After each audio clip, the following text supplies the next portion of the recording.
Hello everyone, welcome to agriculture Adda 24/7। Agriculture Adda 24/7 पर मैं doctor Meenakshi Rathi आप सभी का बहुत बहुत स्वागत करती हूँ। तो आज की हमारी क्लास में हम डिस्कस करने वाले हैं कि किस तरीके से एक नई वैरायटी रिलीज की जाती है।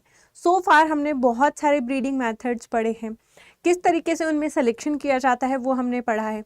लेकिन सिलेक्शन करने के बाद एज अ ब्रीडर मैं कैसे अपनी लाइन को एक वैरायटी की तरह रिलीज कर सकती हूँ, उसका क्या प्रोसीजर है वो हम आज की क्लास में जानेंगे। तो चलिए शुरुआत करते हैं आज की क्लास की। लेकिन उससे पहले अगर आपने अड्डा 24/7 की एप्लीकेशन नहीं डाउनलोड की है, डू डाउनलोड दिस एप्लीकेशन। बहुत सारे फीचर्स हैं इस एप्लीकेशन के, जैसे कि करंट अफेयर्स हैं, जॉब अलर्ट्स हैं, सब्जेक्ट वाइज क्विज हैं, जो आपकी एग्जाम प्रिपरेशन को बूस्ट करते हैं। So go ahead and download the app right now. इसका लिंक आपके चैट बॉक्स और डिस्क्रिप्शन बॉक्स में गिवन है। जैसे ही क्लिक करेंगे you will be able to download this application. Download करने के बाद उसमें लॉगिन करना है और लॉगिन करके एग्रीकल्चर सेक्शन को चुनना है and you are good to go. Agriculture से रिलेटेड रोज सब्जेक्ट वाइज क्विज आपको इसमें मिलती हैं, जॉब अलर्ट्स मिलते हैं जो आपकी एग्जाम प्रिपरेशन को बूस्ट करेंगे और रखेंगे आपको अप टू डेट। तो चलिए, अगर आपने अभी तक एग्रीकल्चर अड्डा 24/7 को सब्सक्राइब नहीं किया है तो जल्दी से इसे सब्सक्राइब कीजिए और बेल आइकन ज़रूर दबाएं, ताकि जितनी भी क्लासेस आ रही हैं उनकी नोटिफिकेशन टाइमली आपके पास पहुंचे और आप कोई भी सेशन मिस ना करें। अगर आप किसी भी एग्रीकल्चर एग्जाम की तैयारी कर रहे हैं या फिर आप एग्रीकल्चर स्ट्रीम में पढ़ रहे हैं तो these classes are very very helpful for you. So go ahead and subscribe to Agriculture Adda 24/7.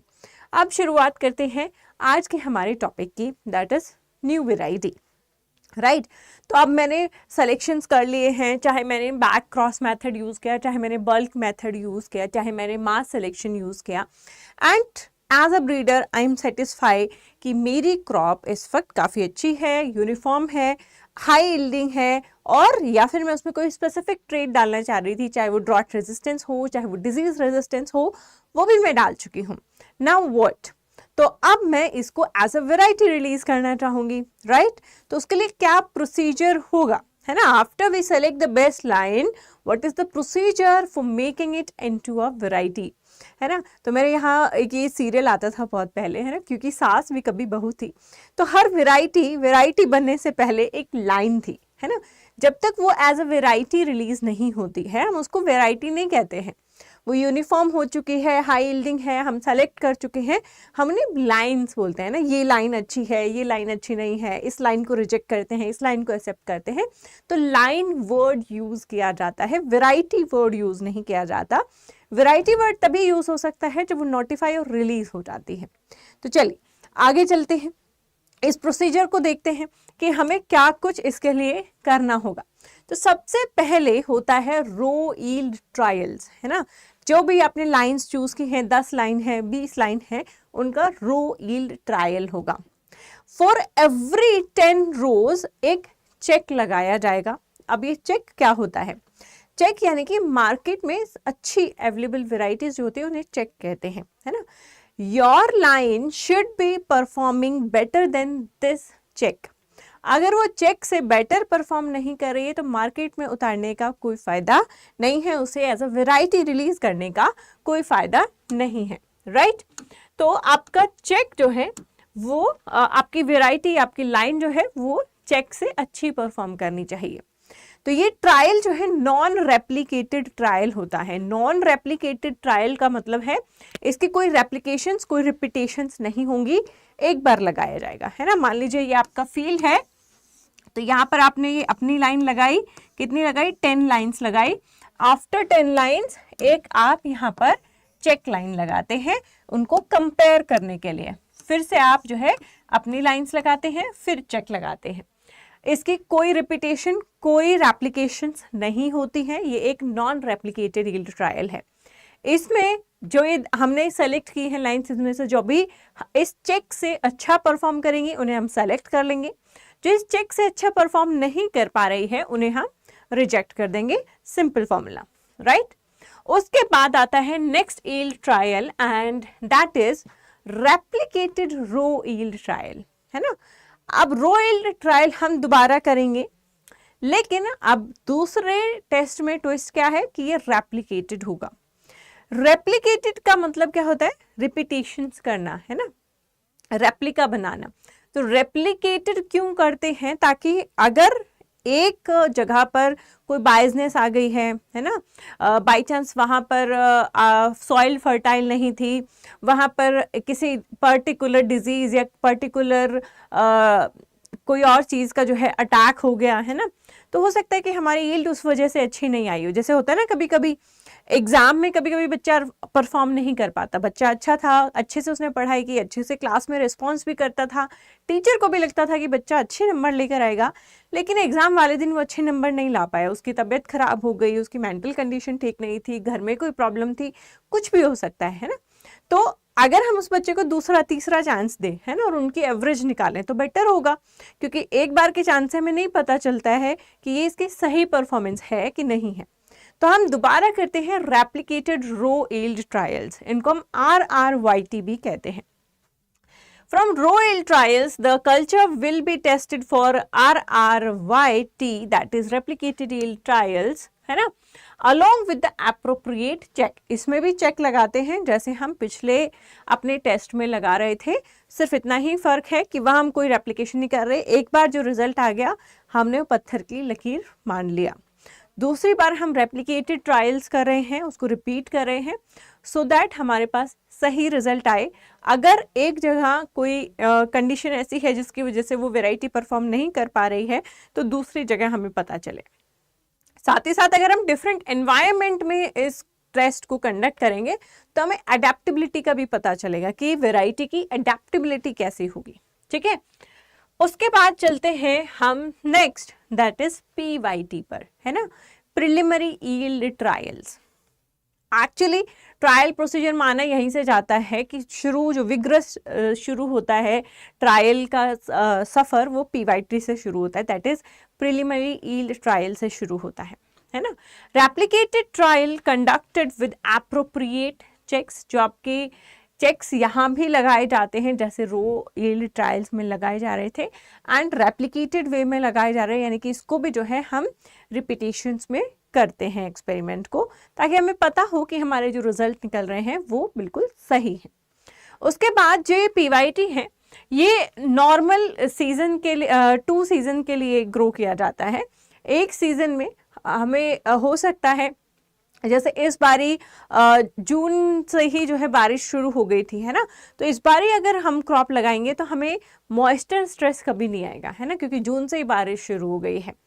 वहीं अगर हमने अपनी क्रॉप बनाई ही ड्रॉट रेजिस्टेंस है, तो हमें पता कैसे चलेगा, बारिश तो भरपूर आ रही है ना। तो एनवायरमेंटल कंडीशंस को कम करने के लिए, एनवायरमेंटल फैक्टर्स को कम करने के लिए और अपने रिजल्ट को श्योर करने के लिए, यहाँ पर जबकि PYTs होते हैं ये 2 साल के लिए या 2 सीजन्स के लिए होते हैं। ठीक है, तो आप 2 साल जो भी आप वेराइटी या जो लाइन सेलेक्ट कर रहे हो वो 2 साल PYT के अंदर रहेगी, और दोनों ही साल रेप्लिकेटेड ट्रायल्स होंगे, सिर्फ एक ट्रायल नहीं होगा। ठीक है, जो भी इनमें से बेस्ट एंट्रीज हमें मिलेगी उनको हम ऑल इंडिया ट्रायल्स के लिए भेज देंगे, है ना। ऐसे ही होता है ना, जब भी आप किसी गेम के लिए भी सेलेक्ट होने जाते हैं, भाई पहले आपका जो यूनिवर्सिटी लेवल पर सिलेक्शन होगा, फिर डिस्ट्रिक्ट लेवल पर होगा, फिर स्टेट लेवल पर, फिर नेशनल लेवल पर। तो इसी तरीके से पहले PYTs, पहले रो सिलेक्शंस होते हैं, उसके बाद PYT सिलेक्शंस होते हैं। PYT सिलेक्शंस में भी जो अच्छे निकल कर आते हैं, जो एंट्रीज अच्छी हैं, प्रॉमिसिंग है, हाई यील्डिंग है, उनको हम ऑल इंडिया ट्रायल्स के लिए भेजते हैं। अगर आपको कोई बायोटिक या एबायोटिक स्ट्रेस के लिए अपनी जो वैरायटी है उसे चेक करना है ना, मान लीजिए मैंने एक वैरायटी जो अभी बनाई है, जो सिलेक्शन किया वो बैक क्रॉस के थ्रू किया था फॉर अ डिजीज रेजिस्टेंस, है ना, या फिर मैंने जो वैरायटी बनाई है, जो लाइन सेलेक्ट की है, ये ड्रॉट रेजिस्टेंस के लिए सेलेक्ट की है। तो अगर इस तरीके का कोई स्पेसिफिकेशन है कि आप स्क्रीनिंग करना चाहते हैं फॉर एनी बायोटिक और एबायोटिक रेजिस्टेंस, तो वो स्क्रीनिंग भी यहाँ पर आप कर सकते हैं PYTs में, यानी कि प्रिलिमिनरी यील्ड ट्रायल्स में। अभी तक हमने सिर्फ रो ट्रायल्स किए थे, है ना। तो PYTs में अगर मान लीजिए मैंने डिजीज रेजिस्टेंस के लिए अपनी वैरायटी जो है बनाई है for the rust disease resistance, right, तो अब मुझे कैसे पता चलेगा कि ये लाइन डिजीज रेजिस्टेंट है कि नहीं है? 2 बातें होंगी। या तो मैं इसको इस ऐसी जगह पर, ऐसी सिचुएशन पर लगाऊं जहां पर रस्ट अच्छे से आती है ना, वहां पर ये डिजीज़ काफ़ी होती है, तो मुझे पता चल जाएगा वहां लगाने से कि मेरी वैरायटी उससे रेजिस्टेंस शो कर रही है या नहीं कर रही है। और अगर मैं ऐसे नहीं कर सकती तो मुझे क्या करना होगा, तो मुझे स्पोर्स कलेक्ट करने होंगे उस डिजीज़ के, है ना, इनोकुलम कलेक्ट करना होगा, और इनोकुलम को इसके जो मेरी वैरायटी है फील्ड पर लगी हुई है उस पर स्प्रे करना है। ठीक है, जब हम जो हमारी फील्ड में वैरायटी उस पर स्प्रे करेंगे, स्पोर्स, डिजीज स्पोर्स उसके कांटेक्ट में आएंगे। अगर फिर भी मेरी वैरायटी अच्छी यील्डिंग दे रही है तो यानी कि वो डिजीज रेजिस्टेंस है, और अगर मेरी वैरायटी ससेप्टेबल हो रही है, डिजीज सिम्टम शो कर रही है, लो यील्ड दे रही है, यानी कि मेरी जो वैरायटी है वो डिजीज ससेप्टेबल है। ठीक है, उसी तरीके से आप एबायोटिक फैक्टर्स जो भी ड्रॉट रेजिस्टेंस है, तो आप इरिगेशन को स्किप कर सकते हैं। इरिगेशन को स्किप करेंगे तो क्रॉप में पानी की कमी होगी, उससे ड्रॉट जैसा फील होगा, है ना, तो वो बता देगा कि ये क्रॉप जो है ड्रॉट रेजिस्टेंस है कि नहीं है। तो अगर कोई बायोटिक या एबायोटिक फैक्टर्स के ट्रायल्स करने हैं तो हमें पीवाईटी के दौरान जो है उनको भी चेक करना है। ठीक है, screening for biotic and abiotic stresses will be done during the PYT stage. The next comes CYT, है ना, comparative yield trials. Comparative yield trials में जो आपके सीवाईटीज हैं, यहाँ पर रेप्लिकेट किया जाता है with more than one check. अभी तक हम एक चेक लेके चल रहे थे, पीवाईटीज में भी हम एक चेक लेके चल रहे थे, एंड रेप्लिकेटेड रो ट्रायल्स में भी हम एक ही चेक लेके चल रहे थे। यहाँ पर हम इसको दो से अधिक चेक भी हो सकते हैं, but for more than one check is यहाँ पर मेंशन किया हुआ है कि भाई सिर्फ एक से कंपेयर करके नहीं पता चल रहा है हमें, आपको इसको एक से ज़्यादा वेराइटी से या चेक से कंपेयर करना है। ठीक है, तो यहाँ पर जो चेक है वो हमेशा एक से ज़्यादा होते हैं। The trial will be replicated for 2 seasons. यहाँ पर भी जो है जो ट्रायल्स हैं ये 2 सीजन्स के लिए जो है रेप्लिकेट किए जाएंगे। वेट, है ना, you'll be able to see it right.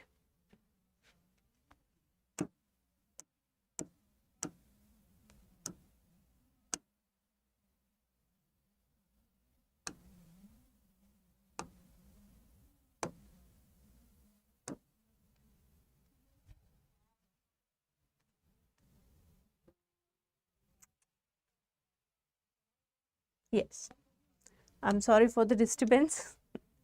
Right, so we were talking about comparative yield trials, right? Comparative yield trials में आप जो रिपीटेशंस हैं वो 3 साल के लिए करते हैं। ठीक है, पीवाईटीज कितने साल के लिए करते हैं? 2 साल के लिए करते हैं।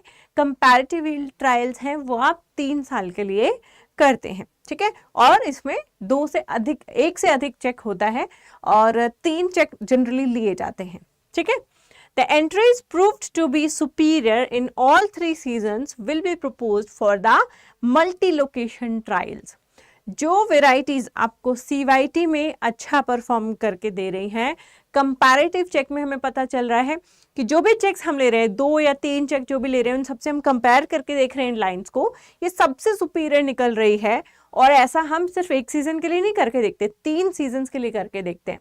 और सारे के सारे 3 सीजन में मुझे लग रहा है जो मेरी लाइन है वो चेक से बेटर परफॉर्म कर रही है, अच्छा परफॉर्म कर रही है, तो मैं इसको सेलेक्ट कर लूँगी।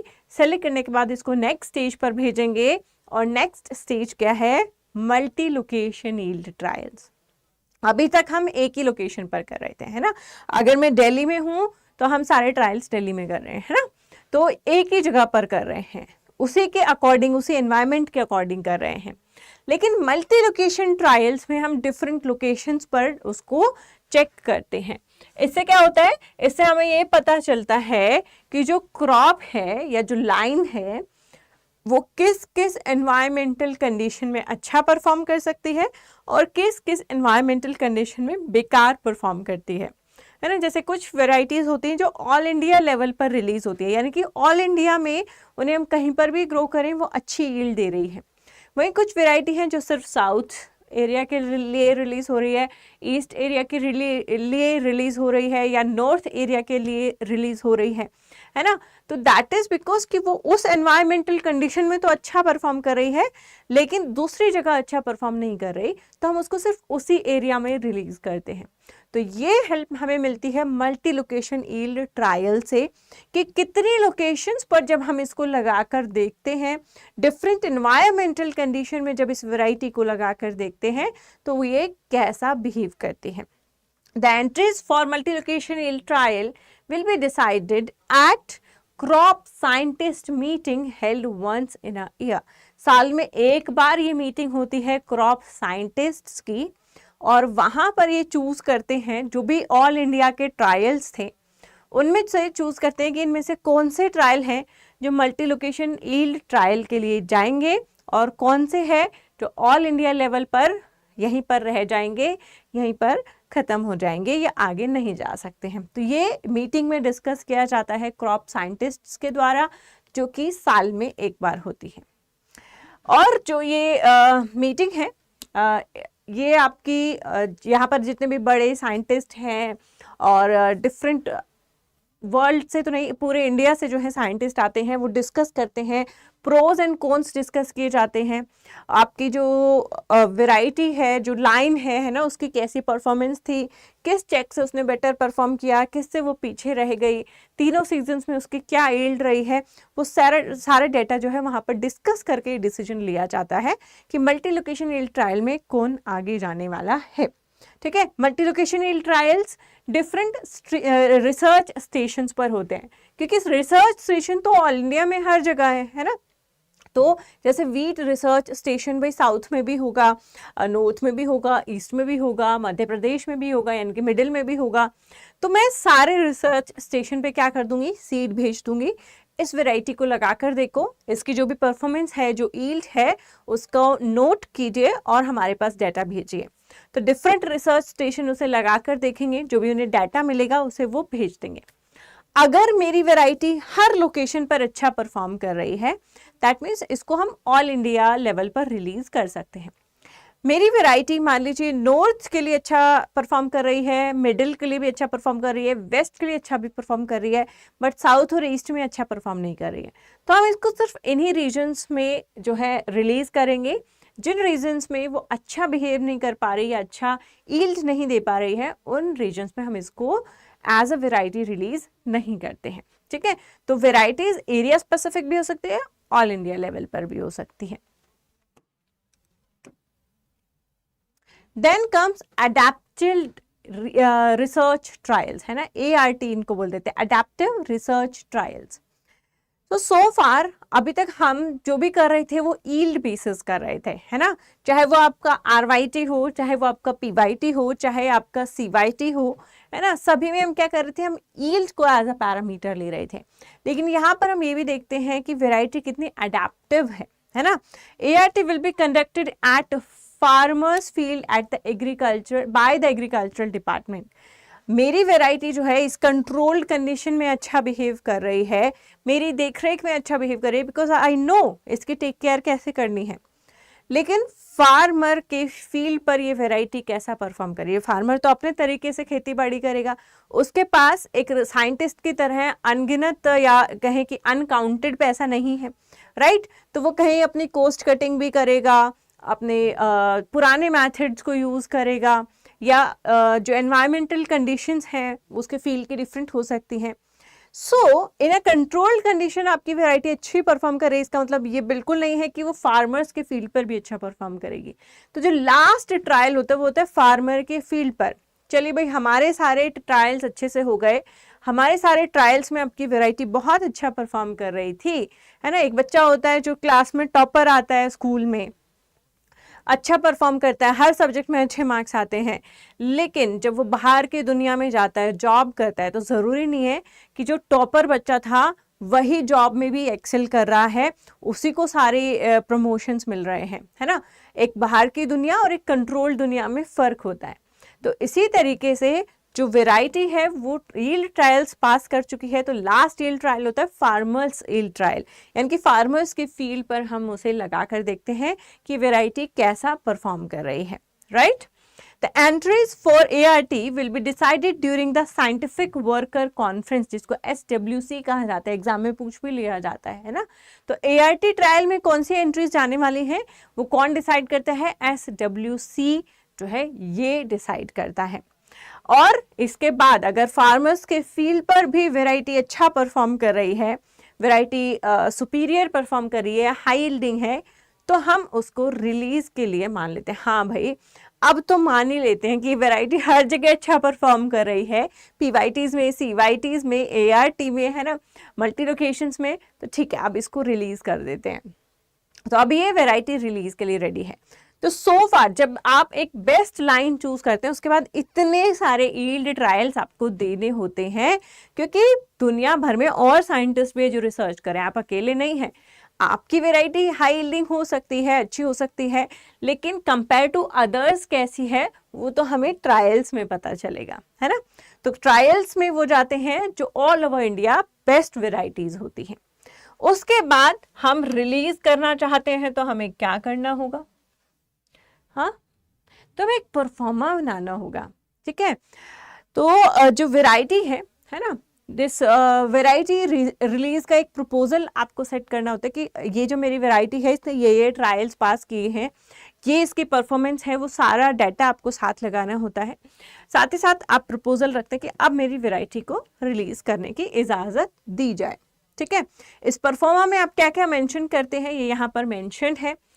अगर आप हाइब्रिड बना रहे हैं तो इसके पेरेंट्स कौन है ना, पेरेंट्स की मॉर्फोलॉजी कैसी थी, आपके हाइब्रिड की, आपकी वैरायटी की मॉर्फोलॉजी कैसी है, कौन से कैरेक्टर्स हैं इसमें, की कैरेक्टर्स कैसे हैं, है ना। आप किसी को बताते हैं, किसी का डिस्क्रिप्शन, लंबे बाल थे, गोरी थी, काली थी, हाइट छोटी थी, बड़ी थी, इस तरीके से हर वैरायटी के भी कैरेक्टर्स होते हैं। तो की कैरेक्टर्स जो हैं हर प्लांट ब्रीडर को अपनी वैरायटी के बताने होते हैं।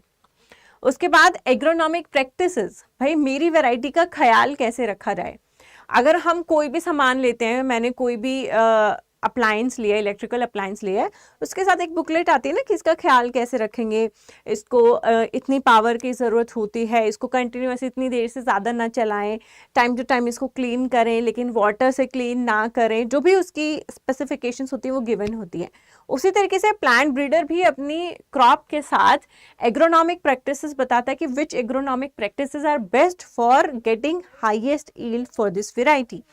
उसके बाद यहाँ पर पेस्ट डिजीज रेजिस्टेंस अगर उसमें कोई है तो वो मेंशन करता है, उसका कोई एक्स्ट्रा क्वालिटी कैरेक्टर है तो वो मेंशन करता है, उसकी यील्ड रिजल्ट्स हैं वो जितने भी ट्रायल्स में वो सारे अटैच करता है, तो वो सब इस परफॉर्मा में अटैच करता है। So that and he फिल्स the application, और एप्लीकेशन भरता है कि भैया अब तो मैंने सब कुछ पास कर लिया है, अब मेरी वैरायटी को रिलीज करने की परमिशन दी जाए। अब ये एप्लीकेशन किसके पास जाती है? वैरायटी रिलीज कमेटी के पास जाती है, ठीक है। ये कमेटी डिसाइड करती है कि अब इसको रिलीज कर देना चाहिए। It will be headed by commissioner and secretary of agriculture department. Agriculture department के जो कमिश्नर और सेक्रेटरी है उनके द्वारा जो है कमेटी हेड की जाती है। और कौन कौन इस कमेटी में होता है? डायरेक्टर ऑफ एग्रीकल्चर होते हैं, जॉइंट डायरेक्टर ऑफ एग्रीकल्चर होते हैं, साथ ही साथ यूनिवर्सिटी साइंटिस्ट्स भी इसमें जो है कमेटी के मेंबर्स होते हैं। ये सभी मेंबर्स साथ में डिसाइड करते हैं कि वैरायटी रिलीज कमेटी जो बनी है अब डिसीजन लेती है कि इस वैरायटी को रिलीज करना चाहिए, और अगर कुछ प्रॉब्लम हो तो ये इस स्टेज पे आके भी किसी वैरायटी को रोक सकते हैं, but they have to state a reason here. इनको अपना जो है रीजन यहाँ पर देना होगा, ठीक है। उसके बाद जब आपकी वैरायटी रिलीज हो जाती है, एक मिनट, यहाँ पर साइंटिस्ट के साथ साथ 2 लीडिंग फार्मर्स भी होते हैं, है ना, 2 लीडिंग फार्मर्स भी इसमें इंक्लूडेड होते हैं जो इस कमेटी के मेंबर्स होते हैं। ये भी ध्यान रखिएगा, पूछ लिया जाता है कभी कभी, I forgot to mention here, but आप लोग याद रखिएगा, है ना। Next is notification of a variety. काफी लोगों को ये कंफ्यूजन रहता है, what is the release of the variety और the notification of the variety, है ना। तो गाइस ये 2 अलग अलग चीजें हैं। सबसे पहली बात तो यही है ना। नोटिफिकेशन ऑफ वैरायटी क्या है? For the certified seed production the variety is to be notified by the central variety release committee Delhi. अगर आप सर्टिफाइड सीड प्रोड्यूस करना चाहते हैं तो ही आपको जो है अपनी वैरायटी को क्या कराना है, नोटिफाई कराना है। ठीक है, अगर आपकी वैरायटी नोटिफाई नहीं है तो आप जो आपका सर्टिफाइड सीड प्रोडक्शन है वो यूज नहीं कर सकते, यानी कि आप उसके लिए अप्लाई ही नहीं कर पाओगे। तो नोटिफिकेशन जो है रिलीज के बाद होता है। काफी लोगों को लगता है कि नोटिफिकेशन रिलीज से पहले होता होगा। पहले वैरायटी रिलीज होती है, उसके बाद वैरायटी की नोटिफिकेशन होती है। और अगर अब आप सर्टिफाइड सीड प्रोड्यूस करना चाहते हैं, है ना, तो आपको जो है नोटिफाई कराना होगा अपनी वैरायटी को, एंड उसके लिए अगेन कहाँ पर कराना होगा, central variety release committee Delhi से कराना होगा। After notification only a variety can multiply and under certified seed production technology। तो अगर नोटिफाई हो जाती है आपकी वैरायटी तभी आप जो है सर्टिफाइड सीड प्रोड्यूस कर सकते हैं। लेकिन अगर आपकी वैरायटी नोटिफाई नहीं हो तो ट्रूथफुली लेबल्ड सीड लगा सकते हैं। ठीक है, truthfully labelled seeds are quality wise same होते हैं just like your certified seed production, but उसकी जो अथॉरिटी होती है वो प्रोड्यूसर के पास होती है। उसमें कोई कमी निकल गई तो वो प्रोड्यूसर के जिम्मे आती है। वहीं सर्टिफाइड सीड में अगर ऐसा कुछ होता है तो सर्टिफाइंग एजेंसी के पास वो जो है मुसीबत जाती है कि भाई तुमने चेक अच्छे से नहीं किया, तुमने ऐसे कैसे सर्टिफिकेट दे दिया इसको, तो उसकी रिस्पॉन्सिबिलिटी फिर वो उठाते हैं। ये डिफरेंस होता है certified and truthfully labelled seed में। बट हमेशा याद रखिएगा, एक वैरायटी नोटिफाई कब होती है, वैरायटी नोटिफाई होती है रिलीज होने के बाद, रिलीज होने से पहले वैरायटी नोटिफाई नहीं होती है। ठीक है, सो हमारे इस न्यू वैरायटी रिलीज की कहानी जो है यहीं तक है। बहुत सारे टेस्ट एंड ट्रायल्स पास करके ये तो फाइनली रिलीज हो गई है। लेकिन अगर आपको भी रिलीज होना है तो थोड़ी सी और मेहनत करनी होगी, थोड़ी सी और टेस्ट देने होंगे, एंड सून जिस दिन आपको अपना ड्रीम जॉब मिल जाएगा या ड्रीम एग्जाम जब आपका निकल जाएगा तो आप भी रिलीज हो जाएंगे। चलिए, तो अगर आप किसी भी बैच में एडमिशन लेना चाहें, नाबार्ड ग्रेड ए का नया बैच जो है आपका 11 सितंबर से शुरू, यानी कि आज से शुरू हो रहा है, तो इसमें आप एनरोल कर सकते हैं, जहाँ पर फेज़ 1, फेज़ 2 और इंटरव्यू कंप्लीट पैक जो है आपके नाबार्ड एग्जाम के सिलेबस यहाँ पर कवर कराया जा रहा है। IBPS AFO का बैच हर महीने एक नया बैच रिलीज होता है, आप इसमें भी एडमिशन ले सकते हैं।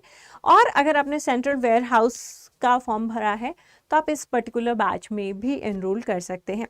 किसी भी बैच में एनरोल कीजिए, code for the discount is same and that is Y448। ठीक है, Y448, ये कोड इस्तेमाल करके you will get 77% discount on any of the batches. और अगर आपने बहुत सारे एग्जाम्स फिल कर लिए हैं तो सब में अलग अलग एनरोल नहीं करना है, तो आपको एग्रीकल्चर महापैक में एनरोल करना है, जहाँ ये सारे बैचेस आपको मिलते हैं विद देयर पेड क्लासेस।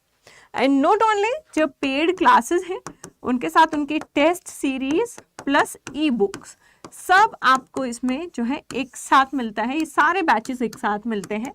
आप कहेंगे मैम इसकी फीस तो फिर बहुत ज़्यादा होगी, है ना।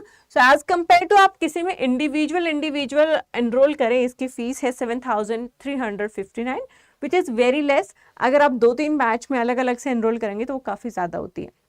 आप कहेंगे मैम कितने टाइम के लिए क्लास मिलेगी इतने में, तो आपकी जो वैलिडिटी होती है 1 साल की होती है, यानी कि 1 साल में आप कोई भी एग्जाम भरते हैं रिलेटेड टू एग्रीकल्चर तो उस एग्जाम के लिए आपको फिर अलग से एनरोल नहीं करना पड़ेगा।